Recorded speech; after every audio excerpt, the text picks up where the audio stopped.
funciona exatamente o dropshipping? Bom, você tem o fornecedor, você seria a loja, então você meio que seria o intermediador dessa venda. Então, quando o cliente ele compra na tua loja, você faz a página de vendas, tudo direitinho, também é encarregado pelo marketing, você envia diretamente o pedido para o fornecedor através da plataforma, então isso tudo é integrado também, e ele manda o fornecedor direto para o cliente. Então, você não cuida de custo fixo, não cuida de estoque, não cuida de um alto custo com funcionário. Então, por isso que também eu achei uma alternativa muito viável para quem está começando, né?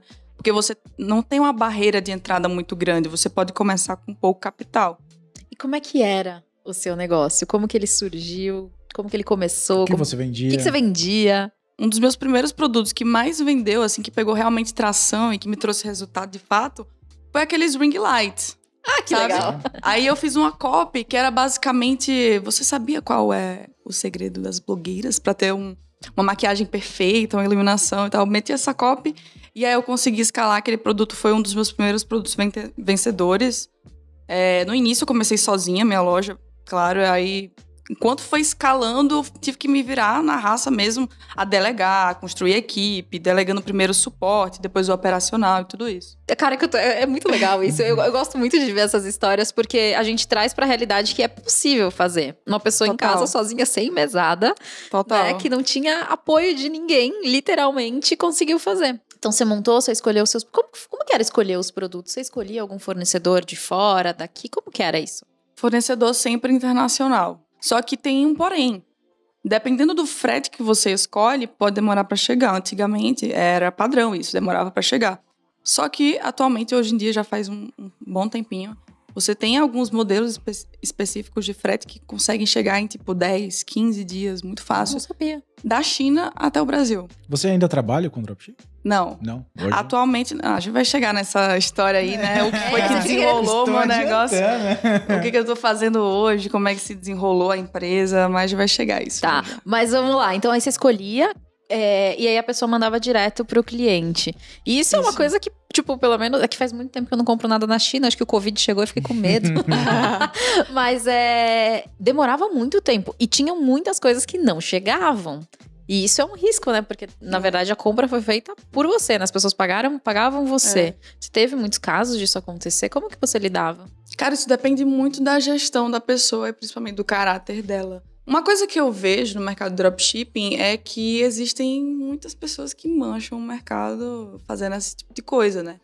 Então, assim, o principal que você tem que lidar é com a gestão dos seus pedidos, com a logística, saber sobre fluxo de caixa, porque geralmente o pessoal não entende isso quando está começando, né? Graças a Deus que eu entendi essas coisas, esses princípios lá no início, para você saber lidar com o dinheiro que está aparecendo lá no seu caixa, para você não tirar da conta PJ, para você não misturar com PF. E muitas lojas de dropship que o pessoal que começa assim e não passa por esses fundamentos, acontece isso.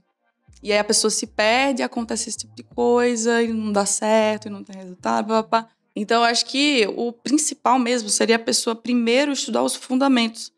Porque eu vejo muita gente no digital que fica focando em buscar método, em hack, em truquezinho, e papapá. A virada de chave que vai mudar não sei o quê. Mas a pessoa não estuda os princípios, que em média são 6 a 12. Então, esses métodos nada mais são do que uma combinação das variáveis desses princípios. Quando você pega esses princípios e combina eles, você dá milhares de métodos, milhares de informações. Então, o que foi que eu fiz? Peguei os princípios e me aprofundei neles, que foi a melhor coisa que eu poderia ter feito naquele momento, porque me deu uma base, um repertório muito bom para empreender. Mas sabe o que é curioso? Não é só no dropshipping que acontece isso. Todo mercado tem 50% das empresas familiares misturam conta PJ e conta PF. Muitas empresas grandes também fazem isso. Tipo, preciso pagar a escola dos meus filhos. Paga aí. E, tipo, não é assim que funciona. Então, isso eu acho que é uma coisa também que é um pouco cultural, né? As pessoas, elas não têm esse entendimento que, apesar de você ser dono de uma empresa, o dinheiro da empresa não é seu. Porque às vezes você pode quebrar a sua empresa se você não tiver um bom planejamento, né? Mas tá bom. Aí a gente começou a vender ring light. Já tô animada, porque você começou a vender bem. E aí, o que aconteceu depois? E aí eu escalei pelo tráfego. Nesse caso, você passa por um processo.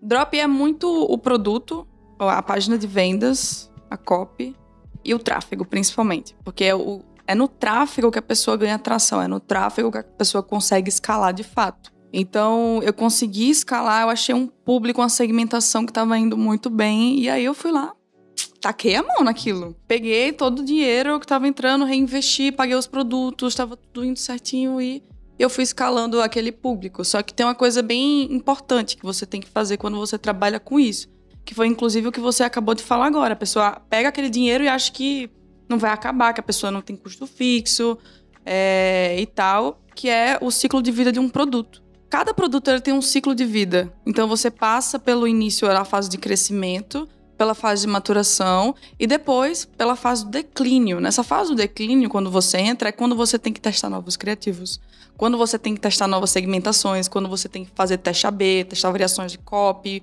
fazer outras coisas complementares para que aquele produto, quando chegou naquele nível máximo de escala, ele se mantenha por um tempo a mais. Então, o que geralmente o pessoal faz? Escala, mete a mão, o produto vai até a lua, fatura muito, e depois de um mês, decai tudo, porque o público saturou, as pessoas não aguentam mais ver aquele anúncio, o remarketing tá anunciando para as mesmas pessoas, a pessoa não se dá conta que tem que fazer essas alterações, tem que buscar permanecer, e que principalmente antes disso, tem uma esteira de produtos. Ela acha que aquele produto vai mudar, pode mudar a vida dela, pode ser o start, que nem foi o meu. Mas ela tem que ter uma esteira de produtos rodando em paralelo, testando novos produtos, para que ela mantenha, uma linha de vários produtos rodando que dão certo e que mantenham um faturamento constante para ela. Até mesmo pegar o faturamento desse que tá dando muito certo, aproveitar esse hype, para ele ir alimentando esses outros, porque de repente você vai investir em algum que não vai dar certo, você vai, digamos, jogar dinheiro fora. Tipo ações, né? Você vai equilibrando. Você vai equilibrando todos ali. Isso é muito interessante. Eu tenho uma dúvida, bem de iniciante. Você tem um site para cada produto ou você tem um site para todos os produtos?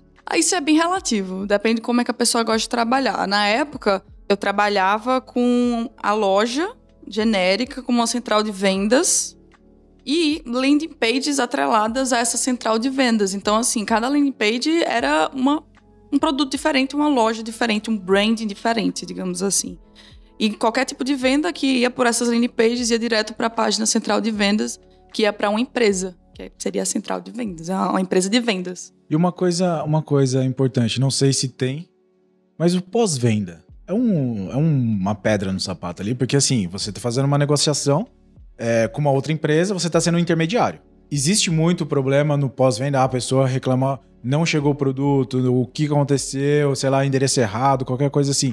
É você que é o intermediário que cuida desse pós-venda ou é toda a empresa que está mandando? É o intermediário que cuida. O intermediário cuida da comunicação com o fornecedor para resolver esses problemas. Por mais que não seja uma grande porcentagem, é uma porcentagem pequena que acontece em qualquer tipo de negócio que tem entrega física. Sim. O produto não vem, às vezes dá um problema nos correios, ou ele volta, ele não recebe. Essas coisas acontecem em e-commerce, em loja, e a pessoa tem que saber lidar com isso. Aí no começo você que fazia e depois você foi contratando. Eu que fazia, velho. Eu respondi e-mail no banheiro, velho.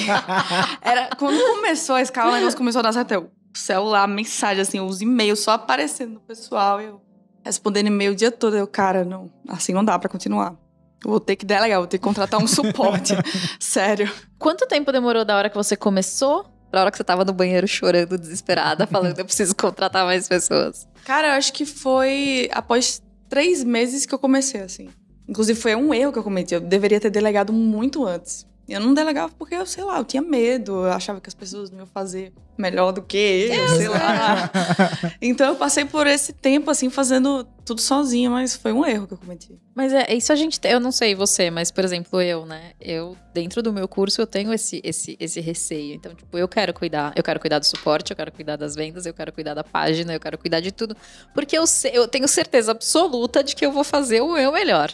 E às vezes a gente não tem 100% de certeza. E eu acho que isso é sim um erro, mas também tem a ver com as pessoas que às vezes elas estão no mercado e elas mancham mesmo o nome de todas as outras. Porque existem pessoas que elas estão ali só por estar, né? Elas coexistem no emprego, elas não fazem o que elas precisam, né? Mas aí tem 2 lados da moeda, né?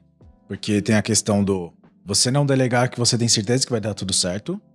E chegar também num estágio que você não vai fazer bem feito todas as partes do processo. Exatamente. Porque você não vai dar conta. Às vezes é melhor pegar alguém que não saiba nada Pra você ir criando a pessoa no seu modo, modelando ela do seu jeito, pra ela aprender, do que você pegar alguém muito bom e aí vai chegar com, de repente, alguns vícios do mercado e de repente não vai trabalhar do seu modo. É meio complicado esse negócio de equipe, assim, pra você pegar a pessoa e treinar ela e tudo mais. Mas é um processo. E vai ter que ocorrer com todo mundo que queira crescer a empresa. De delegar, assim, no início foi tranquilo. Eu tinha medo, não sei porquê, mas a partir do momento que eu comecei a delegar, eu vi que era mais tranquilo. A única coisa que você tinha que lidar, que você tem que lidar, que é muito importante, é treinar aquela pessoa, especificar como é que funcionam os processos da maneira mais clara possível. Quando você chega no momento do processo que tá óbvio, é porque tá certo. Deixa o processo óbvio, porque ele tem que ficar mais claro possível para aquela pessoa.